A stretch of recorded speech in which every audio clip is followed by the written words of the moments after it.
Are you a chiropractor with a struggling practice, having a hard time finding and keeping patients? Is your staff falling short of expectations? I'm Dr. Scott Sawyer, and DC Trainings has the answers that you need. So tune in now and find out how. Hello, everybody. Welcome to DC Trainings. I'm Dr. Scott Sawyer. It's great to be with you today, and we are going to move into our next topic for Module 3, which is the Report of Findings module. And today's topic is to review subluxations. And I want to just start this off with basically framing the importance of this. And I think I can speak for many of us when I say that we've had experiences where we had patients come in and they say, I got an MRI for a problem in my shoulder. And they told me that I have a tendon that was torn and I need surgery. And then my next question is, did they show you the MRI? Did they show you the tests? And the patients, not always, but oftentimes say, no, I haven't even seen the MRI report. The doctor or the doctor's assistant just told me what the results of it were, and then I'm proceeding accordingly. And I thought I would share that as an example today, because we are in a position right now in chiropractic, and I'm speaking generally first, and then I'll get more specific, but we're in a position in chiropractic right now where the demand for our services is growing quickly. And I'm sure you've all noticed this, but I've been in practice for more than 2 decades, almost 3 decades now. And I remember when I first got out of school and we had to sort of frame ourselves to say, okay, this is what chiropractic is, this is what we do, and then this is what we don't do. And now that's not so common. Or another example is many of our patients that would come in almost 30 years ago, we would ask them, have you been to a chiropractor before?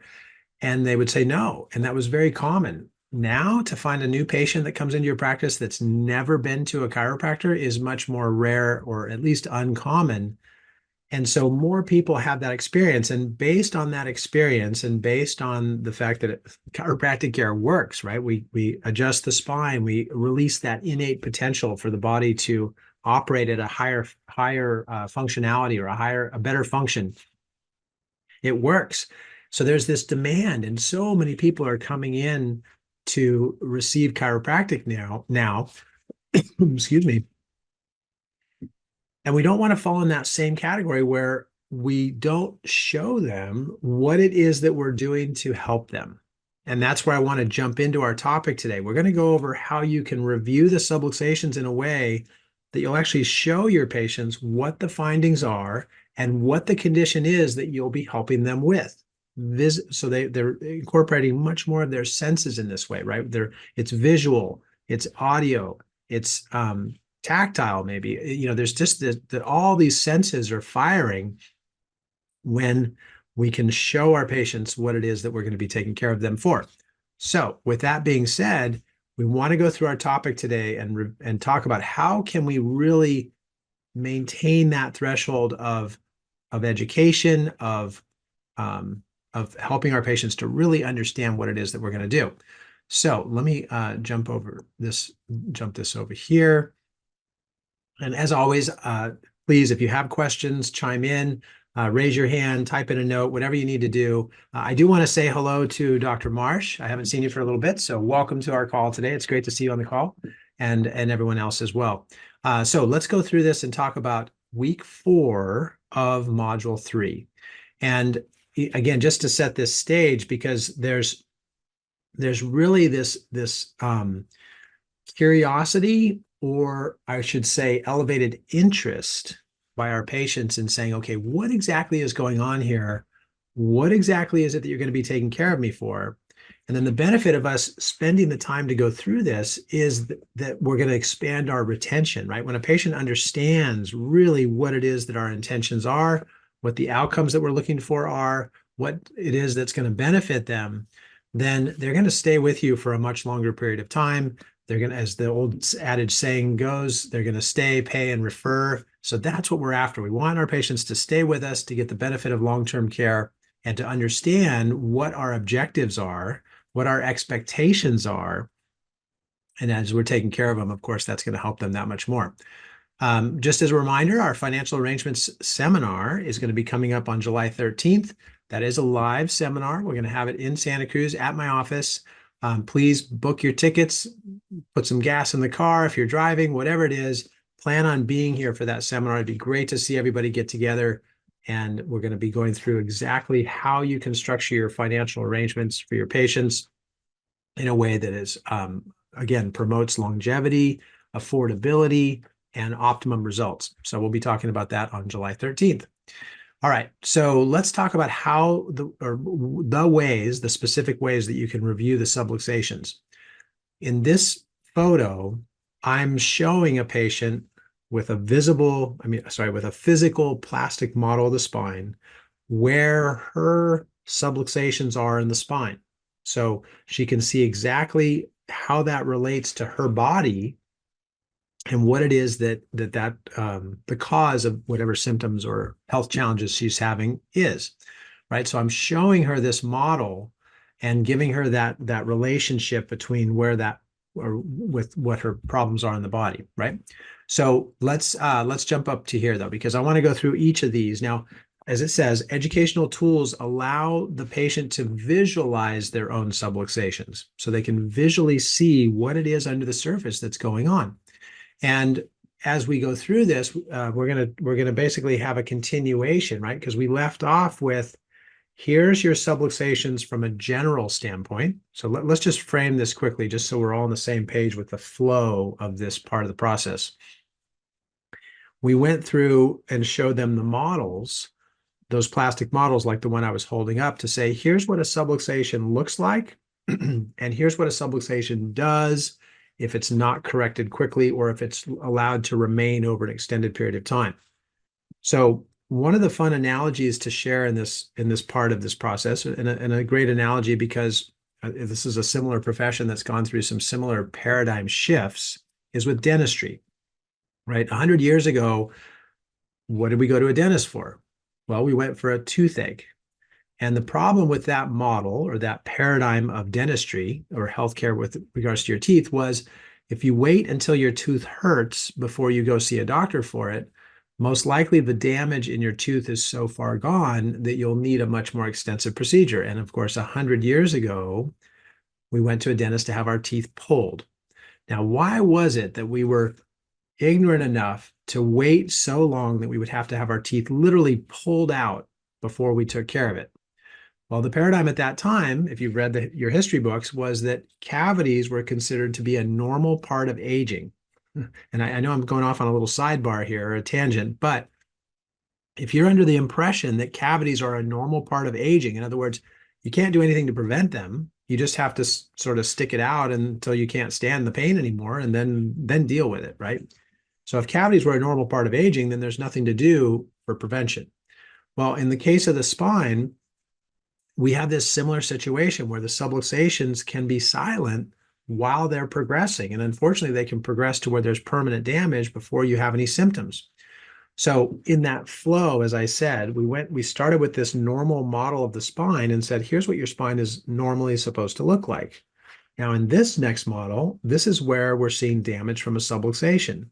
And then in this next model, now we're seeing extensive damage. And in the next one, the bones are fused and I can't help you at that point.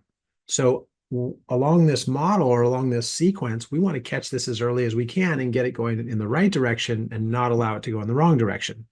So that's where we framed this, right? We showed them the subluxations from a general standpoint. This is what happens with this condition. This is what happens when you don't take care of it. This is what happens when you do take care of it. And that leads up to this big curiosity of the patient saying, well, show me my x-rays or show me my results, however you're going to do that, because I want to see where I'm at in this timeline, right?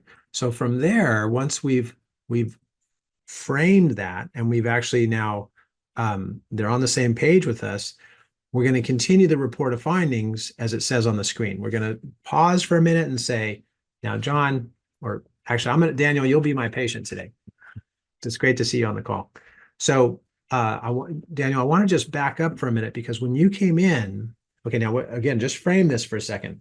We went over, we repeated their chief complaint when they came in, and then we showed them in a general sense what subluxations do in the spine. And now we're about to show them their specific subluxations. But before we do, we want to pause and we want to say, okay, now when you came in, Daniel, you shared with us that you've had this lower back pain. That's why it says on the screen, we repeat the chief complaint. Next, we're going to repeat the, oh, my slide's out of order there for a minute. We're going to repeat the cause and the duration. Now, Daniel, when you came in, you had low back pain that started after mowing the lawn a year ago. But then you shared with us upon further questioning that you've also had these headaches and allergies that have been going on for 10 years. And they've been really affecting you in a way such that you miss time from work and you're taking Tylenol on a regular basis. So these problems are significant, even though maybe they weren't exactly what you had in mind when you first came in. We discovered those during your consultation and your intake. So we're combining the primary concerns with what brought them in the door. And that's really important because we want to have a full picture here in terms of more of a global approach to helping them. Okay. So from there, now we're going to go into the specifics. So we basically framed it. Now you came in with your chief complaint. We've also added your primary concerns and effects. And now what I'm going to show you is where your subluxations are. Okay. So there's different tools that we can use to show them. There's an X-ray, there's a thermal scan, there's the neuropathylator. And actually, these are kind of misaligned right now, and I apologize. We did an update in our computers over the weekend, which I'm going to get to in a moment with DC trainings, but the format changed a little bit. There's the biomechanics with weights, there's exam findings, and then there's subluxation degeneration. So you can use any or all of these to demonstrate the subluxations to your patient. Let's start with the first one with X-ray. Now, the important part with X-ray is to say, okay, I'm going to show you your X-rays, or I'm sorry, back up, scratch that, cross that out. I didn't say that right. We're going to show you a normal X-ray first. So this is a normal X-ray. And on this X-ray, we want to see things like a proper curve. We want to see, and I'm going to use my mouse here if you want to just follow along. We want to see a proper curve. We want to see open disc spaces that are generally equal in size. We want to see bones that are at least on the front side, are nice and square. They have defined edges. Okay, those are the terms that we use for defining a normal X-ray.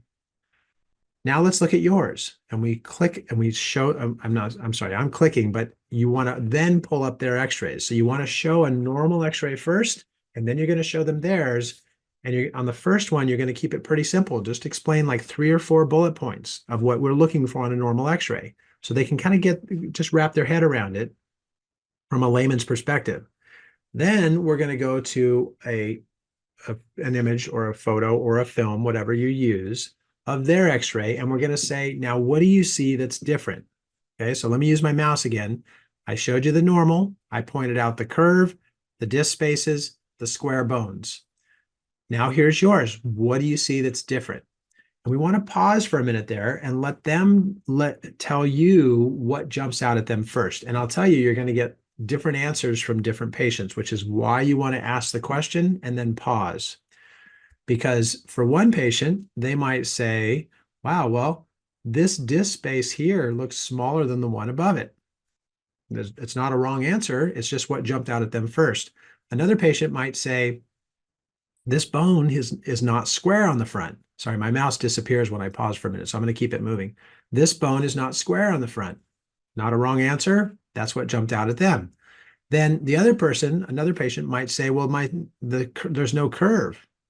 Not a wrong answer. It's what jumped out at them. So that's why we want to let them, and there's a funny phrase around this, we want to let them lead the dance here and let us know what jumped out at them first, because that is what's going to be most important and most motivating for them to continue with their care with you.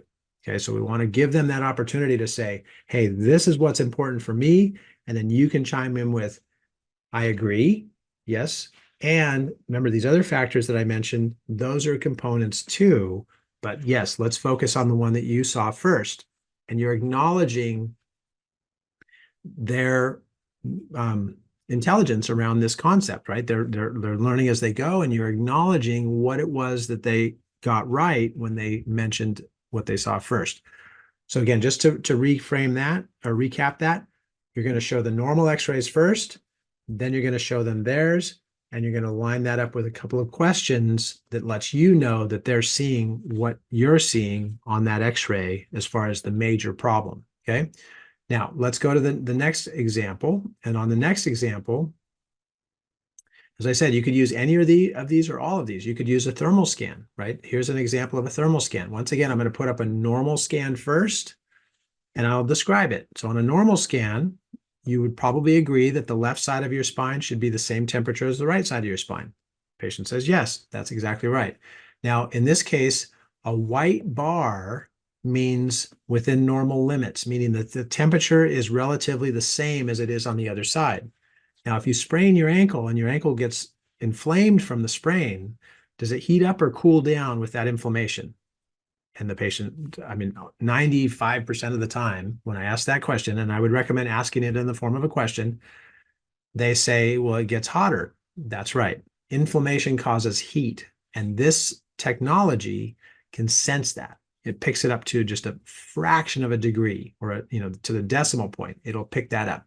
So in your case, we're going to look at your scan and see if there's a difference in temperature from the left side of your spine to the right side of your spine as it relates to inflammation. And then you put up their scan. Okay, now you want to, at this point, you pause and you say, just like on the x-ray, what do you see that's different? Now you'll get different answers, right? You'll say, oh my gosh, there's a bunch of colors here. What does that all mean? Or they might say, well, there's a black bar right there. What's that? Or they might say, well, there's a bunch of red up here. What's that? Right? Whatever it is, there's no wrong answer. But what it does is it's a springboard for you to dive into what your concerns are based on where they started. And that was based on their first impression when they saw the scan. So again, just put up the normal, don't show them theirs yet. And then you're going to jump over to the new one, ask the questions to let you know that they understand what they're looking for. And then you move on from there. I want to just share an example with you from just yesterday. I had a report of findings, and my CA was going to deliver the report of findings. So we walked in together. The patient was already in the room. We walked in together and sat down, and I was going to introduce my CA introduce my CA and let her continue the report of findings. We had left the normal x-ray up on the screen, as we always do. We leave it up there when the patient comes in, and but my CA, when she brought the patient in, had forgot to tell them this, and that is, that's a normal x-ray. That's not yours. Now, what happens there, because oftentimes we do pull that x-ray up when we leave the room and it's a normal one, my CA is normally trained to say, we'll be back in just a moment. The doctor's going to come in with me so we can get started. And by the way, there's an x-ray on the screen. That's not yours. That's a normal. We'll be looking at yours in just a moment. Okay, then they leave the room. So that way the patient at least is looking at that and knows that that's not them.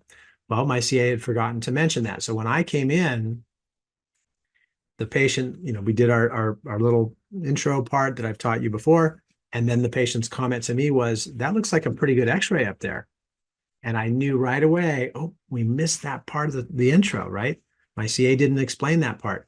And so I then said, oh, unfortunately, that's not yours. That's a normal. You'll see yours in just a moment, and then you'll see where the differences are. And then I finished the intro and I left, and the CA stayed in the room. But I just thought I would share that with you because those little steps can make a big difference in terms of building up to this point in the report of findings.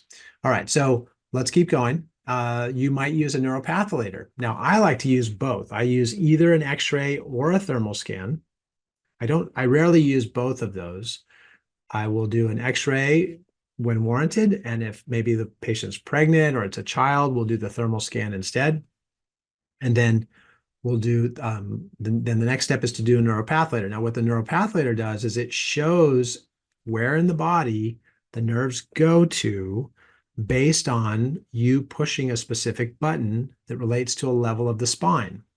So as you can see up here, this C5 or number 5 here relates to this button over here, which you would push, and then it would light up everything attached to the C5 nerve root, right? And it might light up the glands and the glands here on this side, it'll light up the musculoskeletal component. So it may light up the shoulders or the arms or down to the hands or the neck. So they light up based on where you push the buttons. And I know some of you are using this in a digital component or form where you can use it on a monitor and there's a touch screen. And I know that's out there. We still have the older one, and that's the one I use. It works great. It's not broken. So we haven't moved on to something else. But I want to just share that with you because that's a really valuable way to show somebody not only, and here I'll open up the screen for this. It's a valuable way to say, okay, you have neck pain, but you've also had asthma. Well, here's the connection between your spine and your bronchial tubes, or your spine and your lungs. Or maybe they've had foot pain and they also have low back pain. Well, when you push the L5 or L4 or L3 button, it's going to light up from the low back all the way down to their feet, right? So that way they see that connection, and there's a real visual connection there. So I'm a big fan of the neuropatholator and how that can help us to educate our patients and show the correlation between those different levels of subluxations. So that's another great educational tool. And then from there, there's the 10-pound weight. Now, this is not a sub bullet. This should have been moved over here. We have a 10-pound fishing weight. And the 10-pound fishing weight, I want to show you how this works, because that's about the weight of a person's head. So with that weight, I'm resting my elbow on my desk right now, so you can see this. I'll do it like that. If I rest my elbow on the table and I put that weight in my hand, then I can just rest my arm like this, no problem. But if I was to lose, let me do this in the camera. If I was to lose the curve and put my hand like this and hold the weight, I'm really going to be straining in my arm, my forearm, to hold that weight up, because it's not just resting in my hand anymore. So that straining on my forearm represents the straining that somebody has if they've lost the curve in their neck, or if they have forward posture, or if they have a low back subluxation, they're kind of hunched over. That weight will demonstrate how much stress and strain there is on their spine and their body from that forward weight and forward posture. So you can use this as a great example to show somebody and have them do it. Have them put their elbow on a table or a desk and hold that weight like this.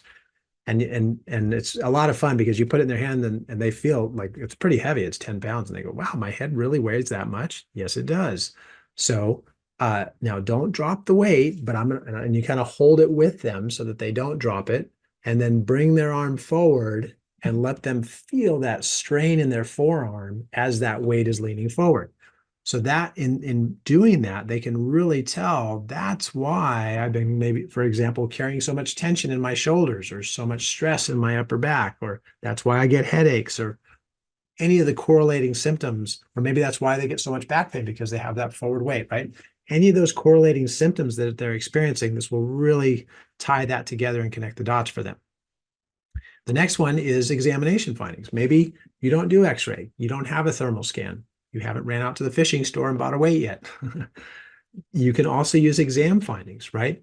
If you show somebody their posture, I know a great way to do this, and we have a mirror in the office that has alignment on it, so we can actually have them just stand in front of the mirror and look at their posture to see where one shoulder is higher. There's a line across it that's horizontal. We have another one down around the hips, so they'll see where it should line up, and then I can put my fingers on the top of their iliac crest or the top of their hips, and they'll see where my fingers are in relation to that line, right? If the line's horizontal and my finger's below it, they know right away, well, my hips aren't very even at all. So exam findings, range of motion, stiffness, that can all help you to really showcase where their subluxations are and how they're affecting them. Okay, so exam findings are also important. And then the last one is the subluxation degeneration. Now, this isn't so much a one or the other kind of thing. I recommend everybody have a poster, and it looks like this, because on this poster, it's showing what a normal spine looks like, and then there's an actual x-ray of that. It also shows what a phase 1 subluxation looks like, and there's an x-ray below it. And then it shows a phase 2 where there's some decay. Then it shows a phase 3 where there's much decay. And then it shows phase 4, which is fusion. So it shows the whole range of how the subluxations progress if they're not corrected and turned around through chiropractic care. Now, I want to share an example because I often get this question from patients.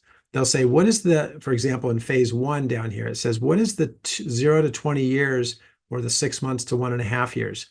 And I want to share this with you because this is a great way. BJ Palmer called it selling yourself. This is a great way to showcase your unique qualities in your practice, which is, again, why I recommend this poster. If you can get your hands on this poster, it's an older poster, but it still works to this day, and it's a great tool. And the place to get it is through Share Products or Parker College, but I think it's called Share, and you can look it up online. If you just type in the word Share Chiropractic Products, it'll take you to their website, and you can order this poster. And we have one in each one of our report of findings rooms. So when somebody asks me that question, I immediately say, that's a great question. And I want to tell you that in our office, we follow this very closely. So in a phase 1, on that picture, it said 0 to 20 years. In the past, that's how long it would take for somebody to go from normal to a phase 1, 0 to 20 years. Now, you'd think 20 years is a long time, but that's just the time frame that it took. To get to a phase 2, it says 20 to 40 years.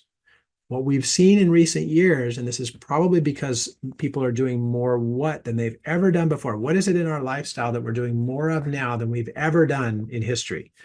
And patients will say, sitting. Exactly.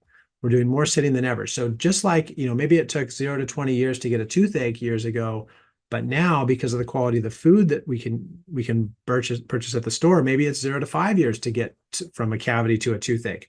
It's shortened because of the quality of the food, right?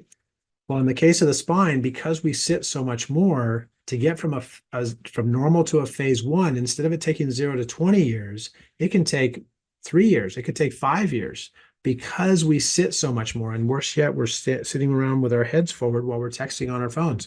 So our lifestyle is accelerating the damage. That's a problem. Now, the good news is, and I'm going to go back to my screen so you can all see this, because this is actually a lot of fun to use this in your explanation with your patients.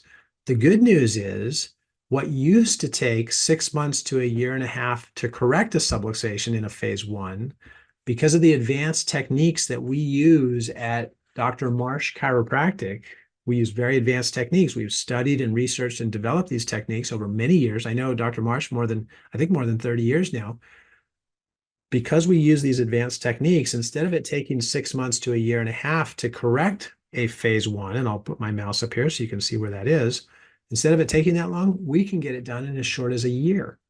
Or out here where it's a phase 2, we can't get it back to normal because there's some decay that's permanent, but we can stabilize that. Instead of it taking 1.5 to 2.5 years, we actually have that down now to 1 year or less, right?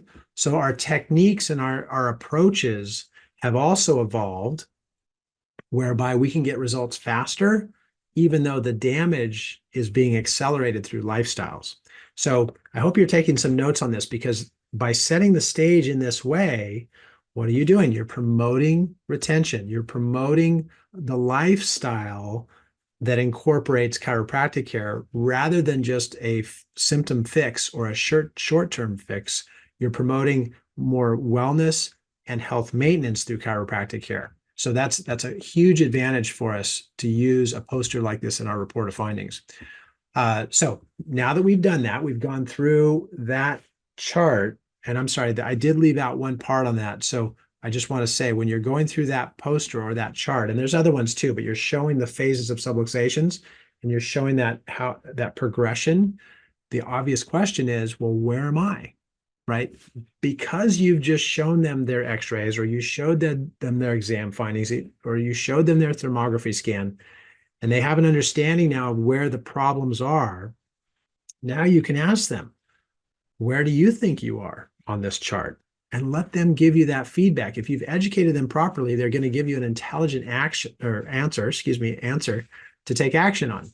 So anyways, I just wanted to point that out, because once we've gone through that chart or that poster, now we're gonna go to this step in the process, which is to pause and summarize and empathize what their primary concerns and health problems, the exam results, and the effects on daily activities. So let me give you an example of what that would look like as I'm sharing this with a patient. So now that you've seen your x-rays or your exam findings and you understand on this poster here how the progression can go if it's not taken care of properly, let's go back to the beginning, right? You came in and you shared with us that you've had lower back pain, and that's been going on for about a year, off and on, and we understand how that's affecting you.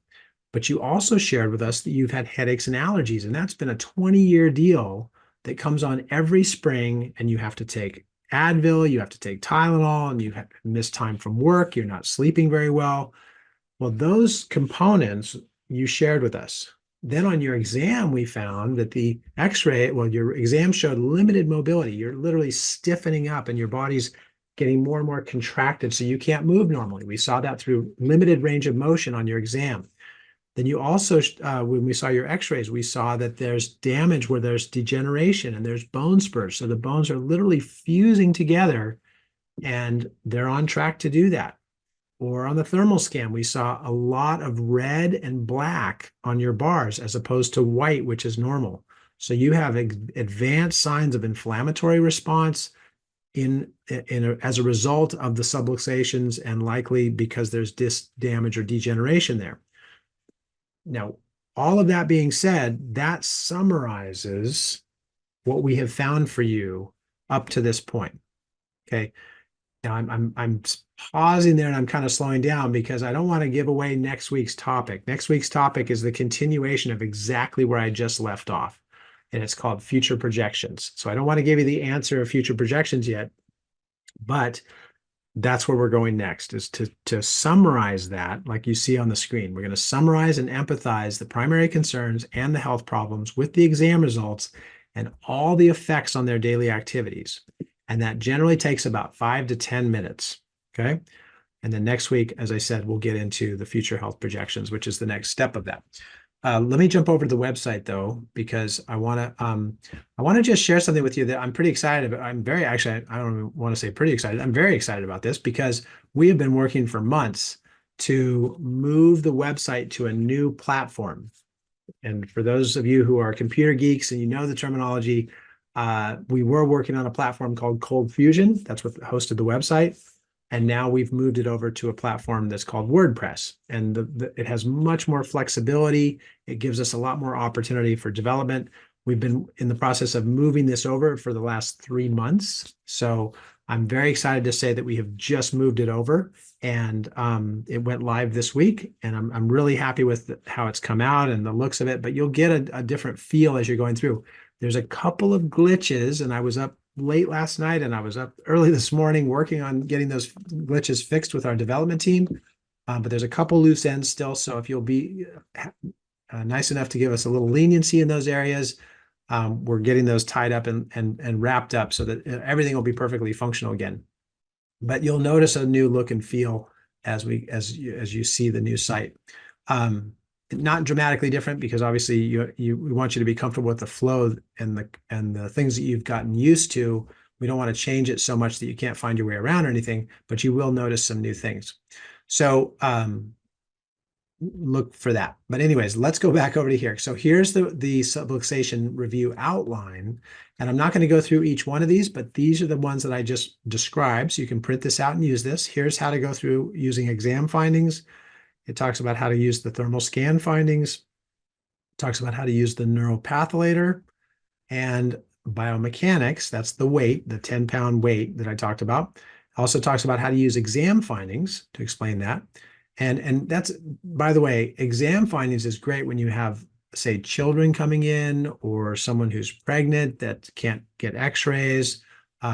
So there's different scenarios where each of these becomes a really great tool and sort of rises to the top. And that's what you're watching for, is to say, okay, based on this particular patient's case type, what's going to be our best tool to not only find their subluxations, but then to be able to show the patient their subluxations or the effects thereof.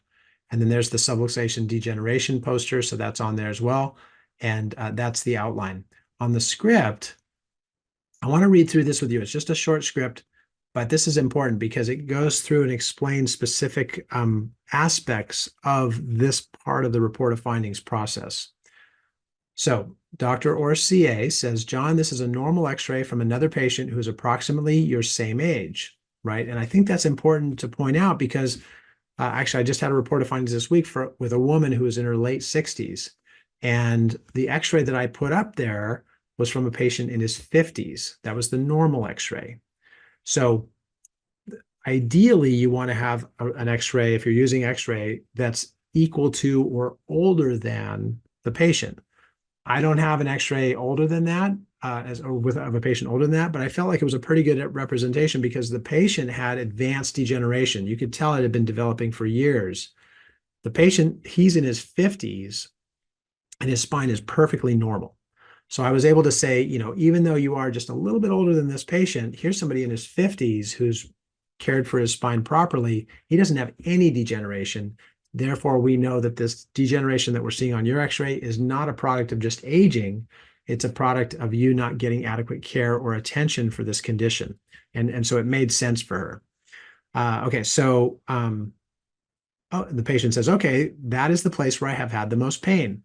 Well, that's where we can help you. Can you see the natural curved alignment? So footnote number 1, use the Socratic style education here. Questions will improve understanding by the patient. So then we jump up. Yes, it's shaped sort of like a banana. This is obviously a cervical x-ray.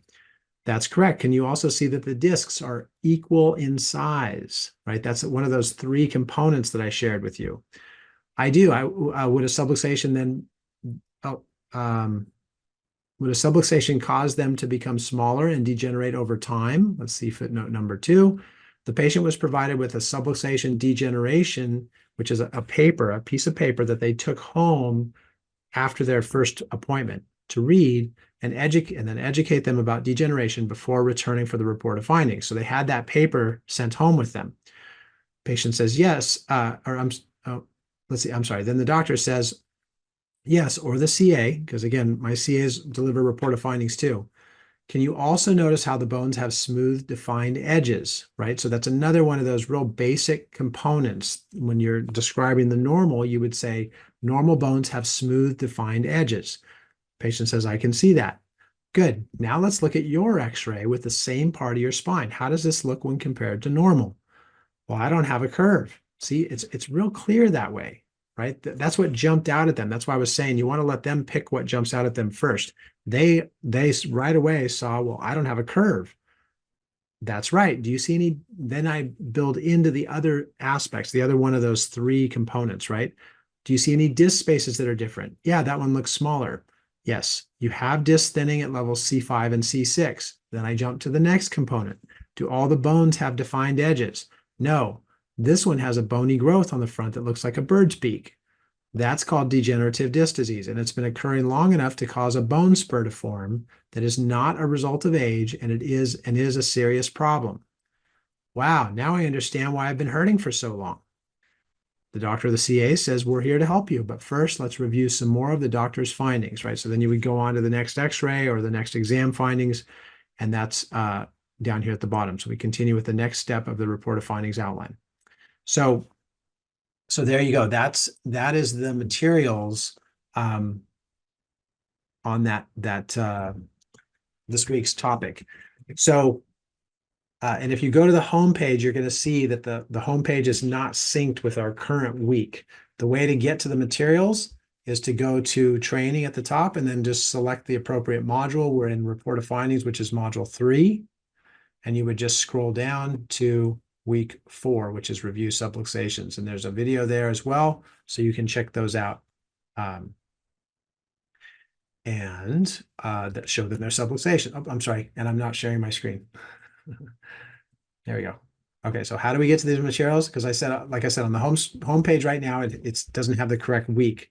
I just did not have a spare minute to be able to update that for you. But if you go to the page under training, you can just scroll down to week 4, and there's the materials right there. Okay. So, and actually just a funny little story. What was it? 2 weeks ago, our X-ray server crashed. Now, what does that mean? that means it crashed. Well, actually, it wasn't even the server that crashed. It was the X-ray viewing software crashed. So we can still take X-rays. We have a digital X-ray. We could take X-rays and they were stored in the computer, but the viewing software crashed. So we had no way to see the X-rays or show the X-rays to a patient. So we had a whole week of just trying to scramble around and figure out what's going on here. Well, it turned out it was a Windows 10 version of the software, and we had updated our Windows software, so now it's Windows 11, and the software was not compatible, so they wouldn't read each other, and there was a subluxation in our system as a result of that. Okay, anyways, I digress. So that wraps up our review subluxation section, which is week 4 of module 3.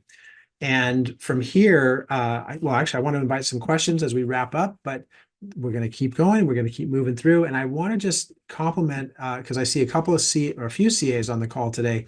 So good job, CAs. It's great that you're on the call and that you're training and incorporating this into your report of findings delivery so that you can show patients these results.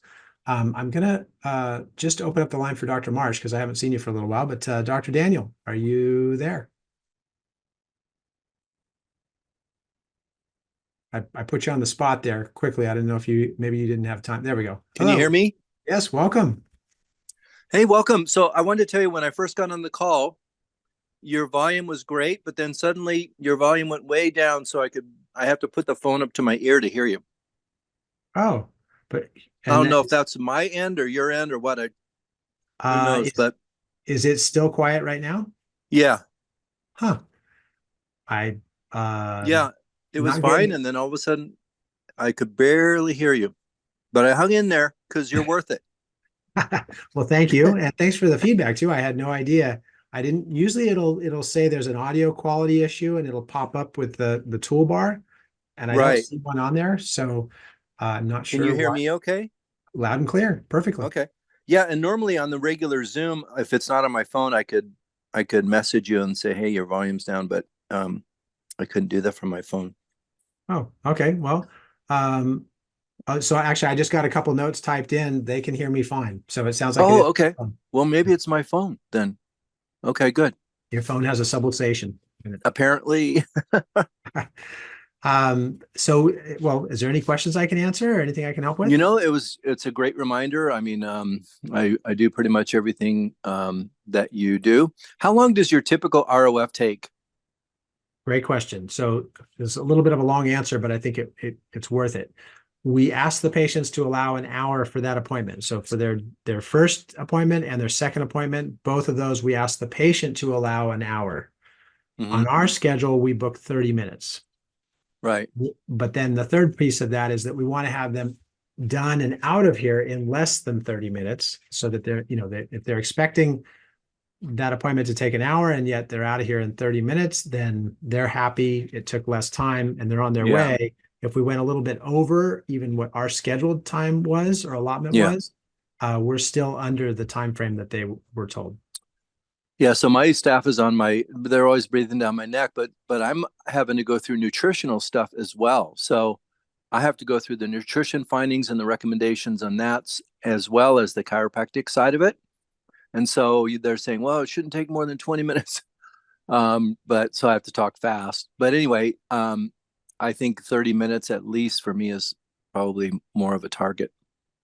And that 30 minutes would be the time frame to do chiropractic and nutritional both? Right. Yeah, that's my target. And I don't know if that's realistic or not. I think it is. And there's another component too. And I'm actually excited about this. So sorry, this is getting off point a little bit, but it's a great question you ask, and I'm sure others will appreciate this on the call. We have now hired a virtual CA. We call them a VA, and this is through a company called Chiro Matchmakers. And they basically, we sent them our job duties for this position, and they created a training manual, and we've hired a virtual CA. It's an offsite CA that it's actually a person, it's actually a team of people. But and you pay by the hour, and the wage rate is actually really good. It's not California rates. It's actually much better than that. But that virtual CA is able to do a lot of behind the scenes work that doesn't require face-to-face time with patients or doesn't require Mm. in-person work. And so that's a really cool thing that I've just dove into, and we're really Oh, excited about it. It's going really well. Why am I telling you all that? Because one of the tasks that we've already delineated, we haven't plugged it in yet, is an onboarding series of videos and instructions. hmm. And it's designed to shorten our report of findings so that when a patient comes in for a report of findings, they're going to have a series of videos and instructions that go out through email. And it's going to be Uh-huh. either 3 or 4 emails. They're basically welcome emails. And each one of those has a piece of the education process that we went through in summary at the report of findings. So Right. And that's good. So I did that. I just did one video. It's a pre-report of findings video that gets sent to them to listen to before the report of findings. And it's just it's not long, but so how many do you send them? Like 2 or 3 or we're more? working on a series of 3, actually. I might Okay. have 4. So, and I understand what you're describing. That's actually great. That's the welcome videos, for like a new patient report of findings. But in terms of taking, so I'll totally paraphrase this, and I'll probably butcher it a little bit because I don't do a whole lot of nutrition explanation. But let's just say you have a patient sitting there at the report of findings, and you say, I want you to incorporate some nutritional components into your care plan. Here's what they are. You'll need to buy these products, and let's get started. Hmm. By the way, you're going to have 3 or 4 videos coming to you that's going to break down each component of this nutritional plan on a Hmm. week by week basis in terms of what you're going to incorporate, what to expect, what results you can look for, and Hmm. then I'll have feedback for you based on each of those. So it kind of takes what you're trying to condense into that report of findings visit and not have a whole lot of time with, and it stretches it out comfortably over a series of visits or of videos. So I incorporate my nutrition visits into my care package, into my 1 year care package. And so Mhm. I'm seeing, like, once a patient starts care and starts nutrition, I'm rechecking their nutrition within a week, and to Yep. make sure everything's going well, and they're in a re-muscle test and all that, because I do the muscle testing. So I have 14 nutrition visits incorporated into their care plan, Great. and each Great. one is $95. Of course, they get a little discount with that. But anyway, so that's I think it's important to do a face-to-face, in-person kind of recheck, because people will take a supplement sometimes and they'll have a reaction they don't think is normal when it actually is, and we just kind of help them through it. So That's great. um, Yeah, that's perfect. And you could combine just a short little video with each of those stages that you go out through an email, and it might say, some of our patients have shared with us they've had this kind of experience. If you are, right. this is what that means. And that could go out right before your little consultation so that Hmm. when they come in, they go, oh, doc, that video you sent was so great because I was having that. And then you can say, Yeah, oh, that's good. I'm good. glad you understand that. Let's go ahead and check you instead of Right. starting from scratch at each one of those visits. That's good. I appreciate that. That's very good. So I'll incorporate that. Yeah, and this virtual CA is creating all of those for us right now. So I'll share more as we develop those, but I think it's a great tool, going back to your question, to be more efficient with the time we have face to face, and then Hmm. automate some of those back end things that could make the appointment take quite a bit longer. Yeah, that's great. I appreciate that. Very good input. So, do you get to pre-interview the person, your virtual CAs? Do you know if they're from our country? I'm just joking. No, no, How many no. times you Actually, get somebody on the line from Comcast and you can barely understand what they're saying? it's a valid question, of course. So I have a lot of patients that are bilingual and speak Spanish, or not even Uh-huh. bilingual, monolingual and speak Spanish. A lot of Spanish speaking patients. So one of my criteria was to make sure that our VA virtual Uh-huh. assistant was bilingual. Oh, Um, good. I don't actually interview them. I actually don't even talk to them until they start. Okay. Certain criteria that they have to meet, and that part of the screening process that's put on by the company that hires them is they have to be, you have to be able to understand them over the phone. They have Right. to speak Spanish. Right. So they do all That's that good. screening criteria, and I've been real happy with the quality of the people that they've hired for us. Good. Awesome. Yeah. Yeah. Excellent. All right. All right. It's great talking with you. You as well, and thanks for the questions. Yeah, that's perfect. Okay. Thank you. Of course. Let's see. I see another. I want to say hello to Dr. Knitsch. So, Dr. John, are you there? So I am. Hey, Scott. Great, welcome. Thanks. I I don't have any immediate questions, but go ahead. Oh, that's fine. I just wanted to check in with you and say hi, and thank you so much for that picture. That was a great picture. Um, Yes. and I also, what was my other question for you? No, it was actually just a compliment. Because last week, or maybe it was 2 weeks ago, but Celeste came on and just had some great feedback. So just wanted to compliment you on your team and say Yeah. thank you to Celeste for that input. That was really great. Well, she's great. So thank you. I did miss that one, but I didn't mean to. Uh, Well, she did a great job of covering for you. great. I'm glad to hear that. Okay. She always does. So, well, if you don't have any questions, I'll move on. But yeah, just want to say hello and thank you, and I will talk to you soon. Great, Scott. Thank you. Mhm. I don't see any hands up, and actually, we are right up against the hour. So I'll wrap up today, and next week we'll get into our future health projections. And please mark your calendars for July. It'd be great to see everybody and to actually physically be in person together, talking about chiropractic and really making sure. I think the bottom line of that seminar is going to be, is your practice profitable, right? What are your margins? Where's your profit at? How are your care plans structured? Are they set up in a way that are both affordable for patients and profitable for the practice? I've heard it talked about in seminars where, revenue is like the electricity of the practice, right? It's what energizes us. Even though it's not all about the money, I understand that, and I certainly agree with that. It's about patients and providing chiropractic so that everybody can express their full potential health-wise and enjoy the quality of life that they deserve with themselves and their families and be able to do the things that they want to do. But as I said at the start, revenue energizes that, it electrifies that, it makes everything flow so much smoother. So we'll be focusing on that in module 4 and really taking a deep dive into how are your financial arrangements structured, and are they structured in a way to make sure that you are profitable and that patients can afford to come and see you. So we'll get into a lot of details on that. And aside from that, I'll look forward to talking to you next week. Have fun. Stay in love with chiropractic, and thanks again for being part of DC Trainings. I'll talk to you soon. If you would like to become a member of DC Trainings, be sure to head on over to dctrainings.com to get started today.